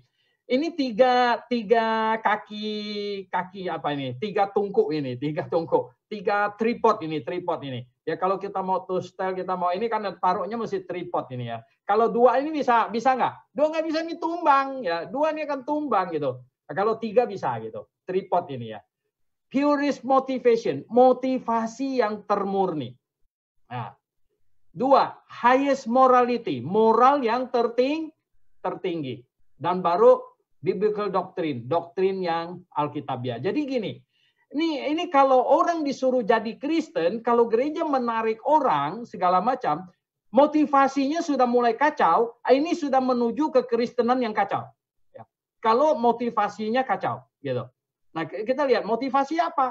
Lah kalau orang ditarik ke gereja, seringkali kan begini. Gereja seringkali kepingin memakai sesuatu yang bersifat begini. Wah, nanti rapat gereja. Gimana ini kita mau tarik orang-orang muda datang ini? Oh ya, gimana supaya mereka mau datang ke gereja? Kita beli meja pingpong, ajak mereka main di sini. Oh, kita beli alat band. Ini sebenarnya ini baik-baik saja. Tapi kalau ini orang-orang yang datang main pingpong, yang main band segala, ini orang nggak lahir baru loh. Ya. Ini kalau khotbahnya nggak benar, tidak bisa membuat mereka lahir baru. Nanti gereja akan penuh dengan orang yang menyebut dirinya Kristen dan tidak lahir baru, gitu. Ya, jadi motivasi bagaimana kita membawa orang datang ke dalam gereja ini, motivasinya apa? Nah, ini yang sangat ini. Nah, kalau ini ya, motivasi jadi orang Kristen. Kemudian motivasi untuk menjadi pendeta. Jadi pendeta, jadi gembala. Motivasinya apa? Waduh, motivasinya duit misalnya. Ya, ini akan kacau gitu. Jadi motivasi itu peranan yang sangat penting sekali gitu. Baru kemudian moral. Motivasi sangat mengaitkannya sangat erat dengan moral gitu. Kalau motivasinya kacau, moralnya susah nanti gitu. Ya, makanya kita bilang purest motivation, ya. Highest morality. Baru biblical doctrine, doktrin yang sesuai dengan Alkitab. Ini tiga kaki tripod ini sangat penting ini, ya. Satunya hilang, ini kacau, ya. Makanya kita bilang bahwa ini kelompok Kristen yang menggembar-gemborkan supaya orang datang akan dapat berkat, supaya orang datang akan penyakitnya sembuh, supaya orang datang macam-macam. Pokoknya gini, tawaran yang bersifat materi, jasmani, dan duniawi. Ini sangat bahaya. Ini yang menyebabkan kekristenan kacau dan akan timbul lagi jauh lebih banyak yang seperti yang di Surabaya gitu. Ya. Begitu Pak Gun. Ya.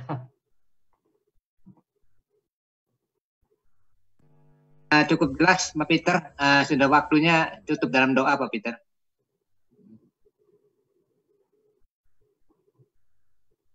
Pak Peter kena mute ini. Pak Peter mute, Pak Peter. Ya. Pak Peter mute. Terima kasih Pak Dr. Suhento, ya Pak Dr. Gunadi dan semua saudara sekalian, Bapak Ibu yang telah ikut serta. Kita akan menutup acara pencerahan dari Bapak Dr. Suhento ini dengan doa. Bapa Surgawi, di dalam nama Tuhan Yesus Kristus, kami mengucap syukur atas pencerahan dari Bapak Dr. Suhento Liau yang telah memberikan pencerahan kepada kami semua sehingga kami boleh hikmat marifat yang dari Engkau. Kiranya di lain waktu lagi kami akan bertemu dalam suatu sesi yang lain di waktu petang hari. Terima kasih Tuhan, kami hendak istirahat dan kami hendak mengucap syukur kepadamu. Kiranya roh Tuhan Yesus Kristus ada beserta dengan kami. Haleluya. Amin. Amin. Amin. Selamat petang, Pak Dr. Suhento. Terima kasih. Ya. Selamat petang semua, Pak Andreas, Pak Ragan, Pak Suhento, Pak Andrew, Pak Alek, yo Ibu Marcel, yo Ibu Novelina, Pak Ong. Sampai ketemu lagi. Sampai ketemu ya, Selasa masih ada ya. Selasa ya. Iya, Selasa petang. Oke. Baik. Semua salam. Ya. Oke.